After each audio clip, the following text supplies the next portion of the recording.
Play me a B flat chord. I bet most of you played this shape right here, and probably half of you hated playing this chord.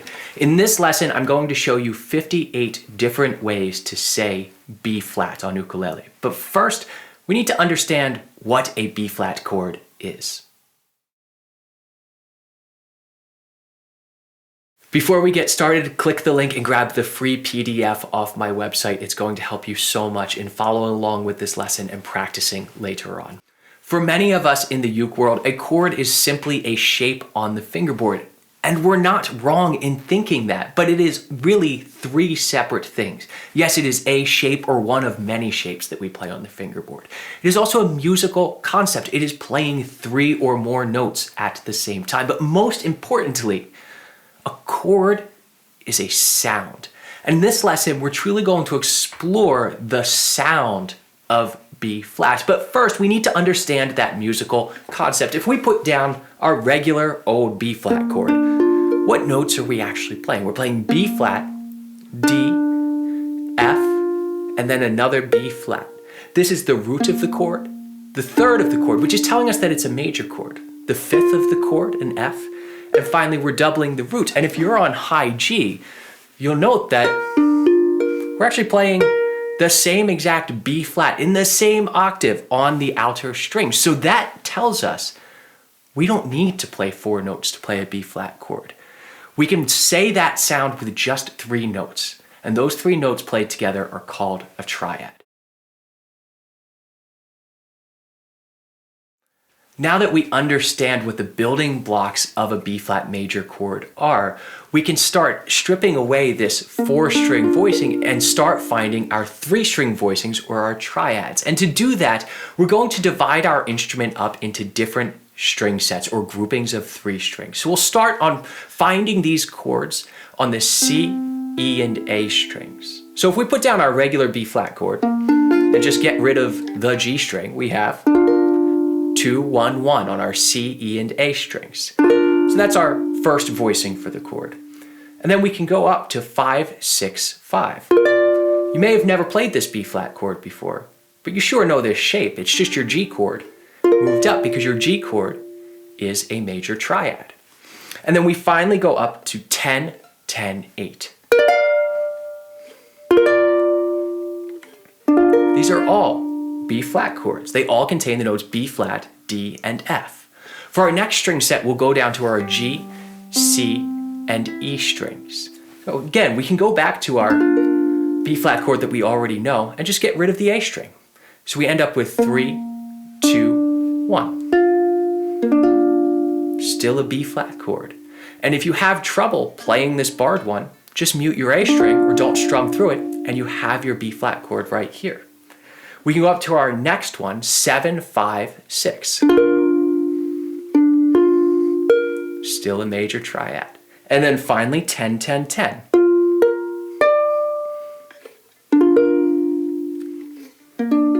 And this is here where we start to see the chords sound different on high G and low G uke. Because the lowest note in the chord is in a different spot. You'll find that some of the chords that we go over in this lesson, you enjoy more when you're playing high G or more when you're playing low G. And we'll be talking about that and swapping back and forth as we go through the different chord shapes. Now, those are our 2 main string sets that we will predominantly use, but we can also divide our 3 strings up in different ways. So we can also play just the G string, the E string, and the A string.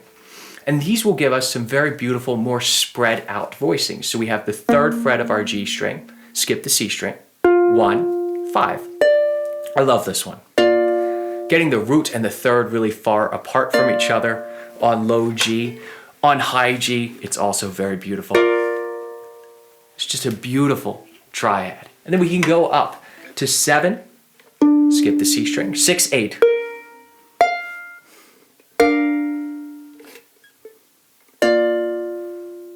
It's a nice voicing. And we can go up 10, 10, 13. It's our final one on that string set.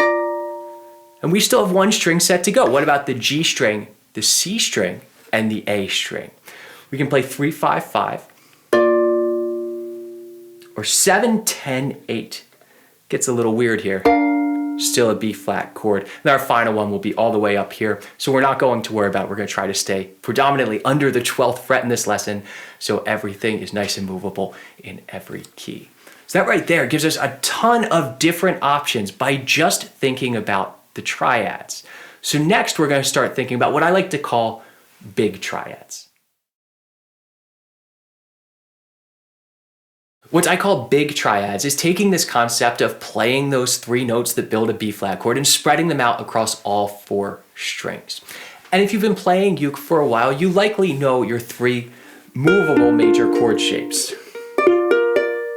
And our final one up here. I hate all 3 of these on high G uke, and I never play them. If I want those sorts of sounds, I'll play one of the triads on one of the other string sets that we just talked about. Why do I hate them? Well, repeated notes on the outer strings is something that I really don't like. They tend to fight each other. They can have a great effect sometimes. And these voicings are not problematic on low G, which is great. But we also don't have that option for that nice sort of chorusing effect. So the question is, how do we solve this problem? And that's by adding some extra voicing. So if we have our B flat triad here, well, what are we doubling? The B flats on the outer strings. So let's just put our pinky on the 5th fret here. And then we have a nice big triad. And think about that. That's really combining this string set with this string set. We're combining 2 of those triads that we already played. We can go up and we can get another voicing, 3, 5, 6, 5. And again, this has a doubled voicing in the middle of it here. So I'm not going to play this one often. Then we have our next one, again, a doubled voicing. But how do we solve this doubled voicing? Well, what are we doubling? The D's on the outer strings. So what we can do is add the 8th fret of our A string. So we have 7, 5, 6, 8. This is one of my absolute favorite major chord voicings that I use all the time. I think it's absolutely beautiful because again, we're really adding this triad and this triad together to get a new sound. And then of course we have 10, 10, 10, 8. But we can also take that because again, doubled notes on the outer strings, and we can go up to 13. I don't have a 13th fret on here, so let's play that on low G and hear how all of these inversions sound on low G. We can also play down here, and then we have this voicing that I love. So beautiful on low G, and then have this one, this nice big one, love this one as well. Can be a bit of a stretch, and then finally our B flat down here. So now we have our basic 3-note triads, and then we have our big triads, our triads utilizing all 4 strings. So now we can start to add some extra flavor to these chords. Now that we have our basic triads, we can start adding different colors on top of that. And the first one we're going to add is the major 7th. Remember that our triad is built up of the root, the 3rd, which tells us whether it's major or minor, in this case major, and the 5th of the chord. So we always have an extra string where we can add color. If we're thinking about the key of B flat major, we know our B flat major scale, we can find that major 7th by just finding the note directly underneath our root. So here's my B flat, my major 7th would be the A. So we can put down our regular B flat triad. We keep coming back to 3, 2, 1, 1. And we know that we have 2 B flats on the outer strings now. So we're going to add that A on the G string. So we're just going to bring down this 2, 2, 1, 1.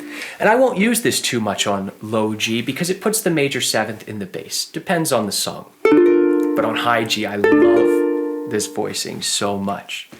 The next inversion up that we have of this B flat major 7 is 3, 5, 5, 5.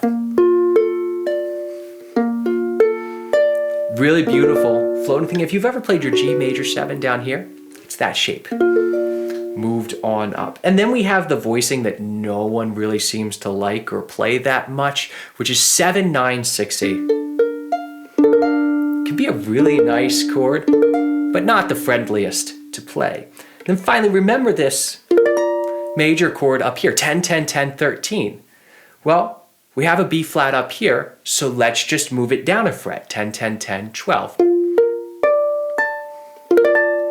Nice floating major 7th voicing. Those are the 4 movable shapes that we'll usually learn. But what is the note that we're adding? It's A, and we have an open A string, so that tells us that we can actually take the triads that we learned on our G, C, and E strings and just play an open A against it, and we will create a B flat major 7th chord. And this might be one that you already know, 3, 2, 1 open. Absolutely love this voicing, but we can also play the next triad up, 7, 5, 6 open. Ooh, that's a haunting sort of major 7th sound, isn't it? And then finally, 10, 10, 10 open. And you hear as we go up, because the A is no longer on top of the chord, it's not floating over top, it gets a new sound to it. And that's what this is about. A major 7th isn't just this sound. Much like our triads, it's a grouping of notes, and where we place it on the fingerboard will give it a different feeling. Now let's look at the next extension that we can add to this chord. Now, each of these sounds that we're talking about will have their own specific place in music. We don't just add chord extensions because we want to. We add them because they support the melody and they give us a specific sound. And to me, the major 7th can be a very jarring sort of sound and not a great substitution a lot of the time because it's such a specific tonality. So what I really enjoy playing as my common extension that I'll add on top of a B flat chord that works in many more places is the 6th. So what is our 6th? Again, root, 3rd, 5th, next note up is a G. So we're adding a G to this chord. I'm going to play all of these voicings on high G uke, and we'll see why in a moment. So again, we're thinking about, here's my B flat chord, right? If I want to add a G, use my open string. Now if I play that on low G, putting that 6th in the bass might not work so well in a solo arrangement. If you have a bass player with you, it's absolutely fine. You can put this extension down low, but it might sound more like a G minor 7th. And why is that? A lot of these 6th chords that we are going to play in this section are also G minor 7th chords. And how do we know that? Well, what's the tuning of our uke? C6th. This is also an A minor 7th chord. 6th chords and minor 7th chords are the same thing. It just depends what we're putting in the bass of the chord. And we're going to see this concept as a recurring theme as we learn some more voicings. So we start out with our B flat 6 down here. Then our next one up is 3, 5, 3, 5. Love this chord. Then we have 7, 7, 6, 8. And then finally straight across the 10th fret, which is the same as our open C6 chord, right? Our uke is tuned to a 6th chord, so of course we have a straight across voicing. But the reason that I wanted to play high G for this section is because this G is so important. This high G means that we can do what we just did with the major 7th, just change our string set. So we make our high G string a constant, and we play our B flat major triads on the C, E, and A strings. We already did one, right? There's a B flat 6. Here's a B flat 6, and you should recognize this triad. We're just allowing ourselves to strum the G string now. And same thing, 10, 10, 10, 8. And these to me are magic high G voicings that don't really work. So hear that pedaled low G on here? Now if I wanted to play a G minor 7th chord, it would be absolutely wonderful. But I'll usually use these voicings predominantly on high G uke. So now that we have the major 7th and the 6th that we can add, what's another flavor that we can add on top? Whenever we're playing a major triad, we want to remember the sound that we're trying to create. And a major triad is a stable sound, which means that anything that we add on top of it, we want to have that feeling of, I can stay here and exist with this chord for a little bit. It's not forcing me to go anywhere, which really limits our options of what notes we can add. The other main note that we can add is the 9th of the chord. So if we have our B flat, our 9th is really the 2nd note of our scale. We're just adding it usually on the top of the chord, as we'll do in this voicing. So we know this is our B flat on the A string. We're just going to add that C, which is our ninth, on the third fret. So we get 3, 2, 1, 3. Isn't that a beautiful voicing? Then we have different inversions up the neck. So we get 5, 5, 6, 5. This one, not so great on low G because, again, we're putting that extension in the bass. But on high G, absolutely gorgeous. And then we go up to our next one, 7, 10, 8, 8. You probably won't use this one too much. It's not the most convenient chord. There's this nice, beautiful open sound. And then finally 10, 12, 10, 13.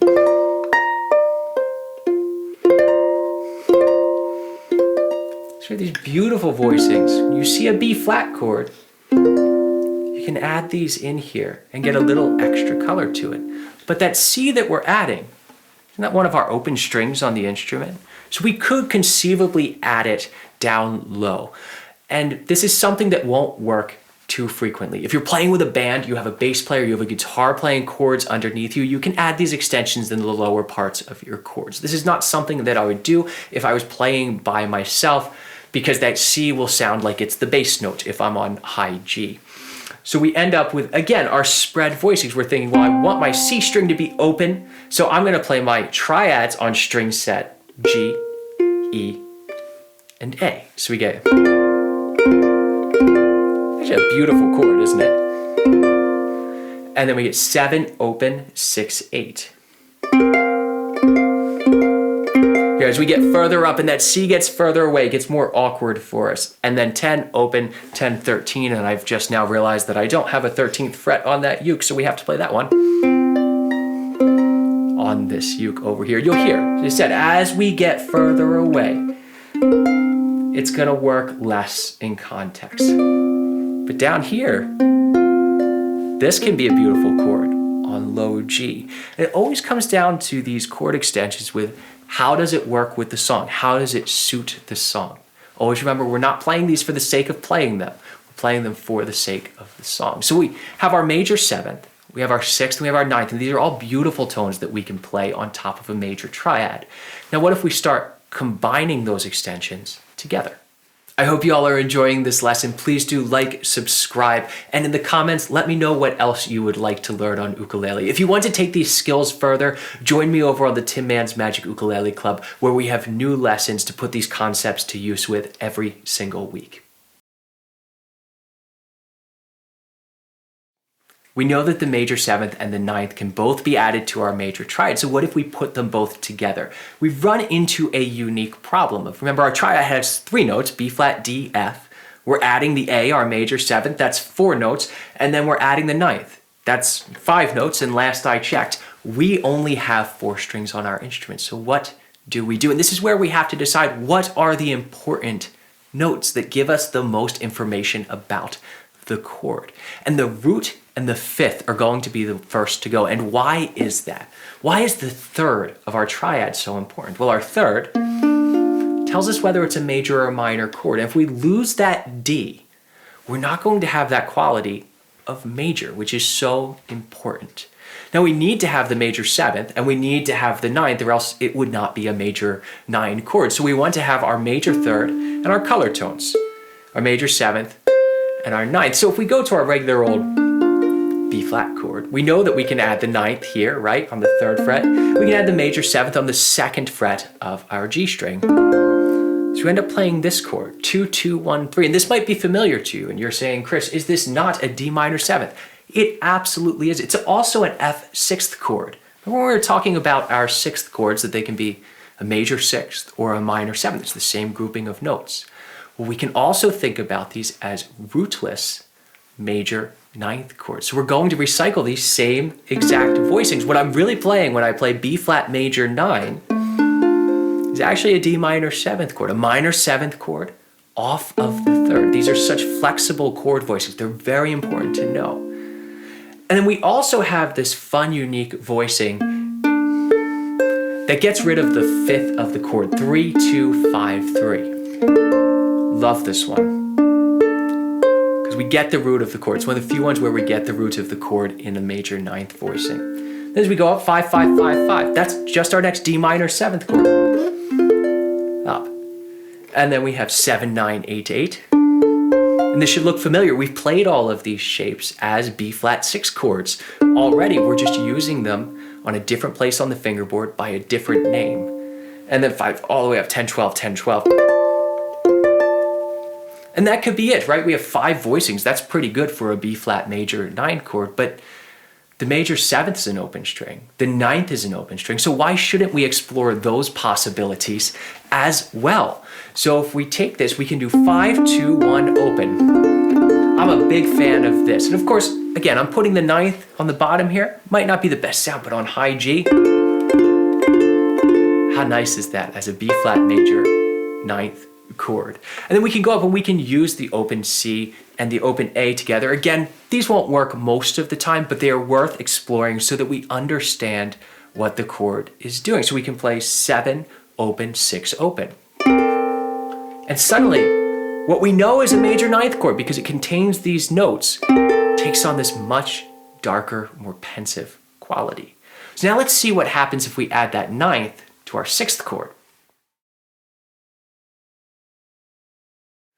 Now we're going to take our 9th and we're going to add it to our 6th chords, and this is going to give us a B flat 6, 9 chord. And this is a very specific sound to my ear that I don't use nearly as much as the other one. Some folks really love this sound. You see, a major triad sounds, well, major. We add the major 7th, I'm floating along in the clouds. I add the 6th, it's nice, I'm hanging out. I add the 9th, I'm floating in a different sort of way. But when I play the 6, 9, get a slightly different feeling here because of the way that the notes are arranged. We almost have a little bit of tension in the chord. Now, much like with our major 9 chord, we need to have the 3rd of the chord. We have to have that major tonality in here, but we're also going to have our 6th and our 9th, which is actually going to give us sort of a dominant 7 sus sort of sound. So these voicings can be used in a lot of different ways because of their ambiguity.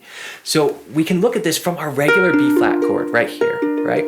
We know we can add the 9th on the 3rd fret of our A string, and we can add our 6th by an open G. So there's a B flat 6, 9 chord that I would probably only use on high G uke. Now if I go up to my next one, 3, 2, 3, 3, there's a nice one for low G.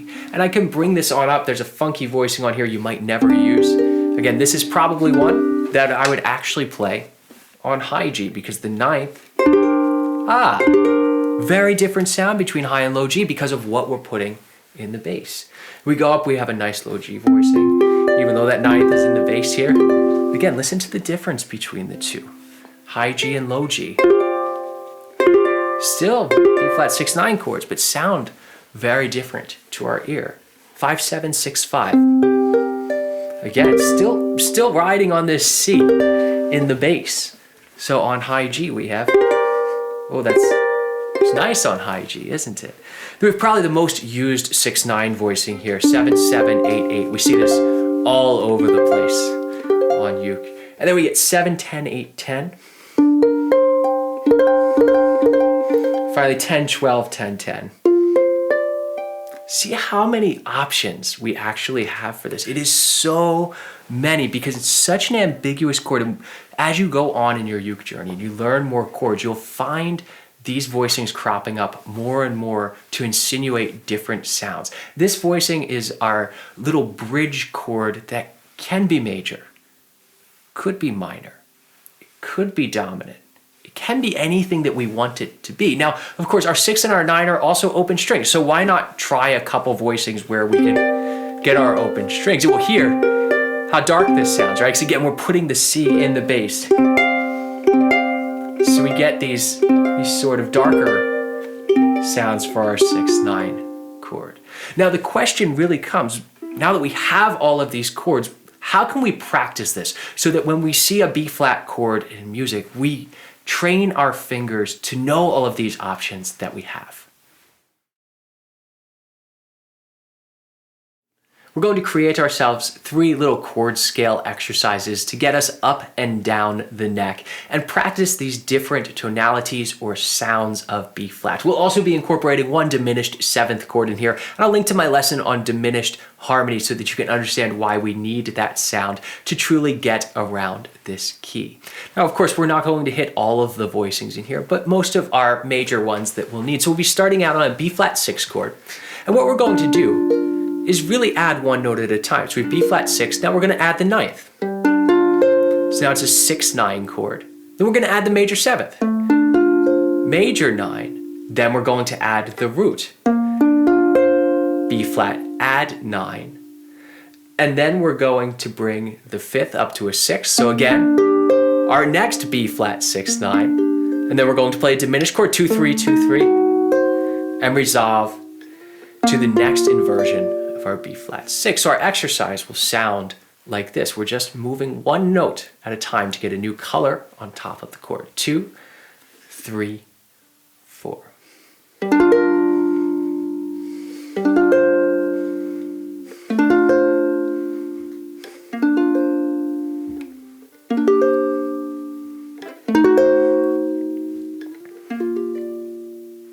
Now we're going to start here and we're going to do the same exercise. So we're just going to be working up these inversions. The same principle applies. So we go B flat 6, B flat 6-9, B flat major 9,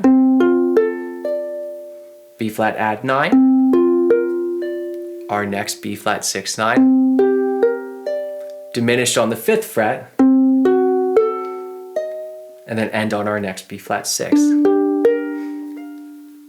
Try that second chord scale exercise. We're starting on 3-5, 3-5, 2, 3, 4. B flat 6-9, B flat major 9, B flat add 9, B flat 6-9, diminished, B flat 6. And finally, we're going to start on this B flat 6 and do the same exercise. We'll be covering our entire fingerboard and all of the B flats that we can find across the fingerboard with just these 3 little chord scales. We start with B flat 6, B flat 6-9 here, B flat major 9, add the 9th, B flat 9, B flat 6-9 again, diminished, hear that tension, and resolve B flat 6. So let's try that one together. 2, 3, 4.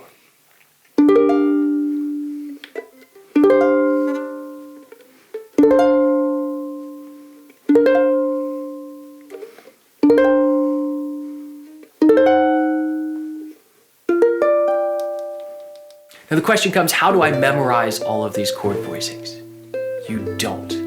We think about this musically. We think about what we are adding to our regular old B flat chord, the different colors on top of that. If you practice these chord scale exercises, you'll start to get the muscle memory and the memory in your ear of this movement sounds like this. This is what I'm adding on top of my B flat chord. And also relating, this is all a B flat chord. So when we see B flat in music, we start thinking about these extra colors that we can add on top of it.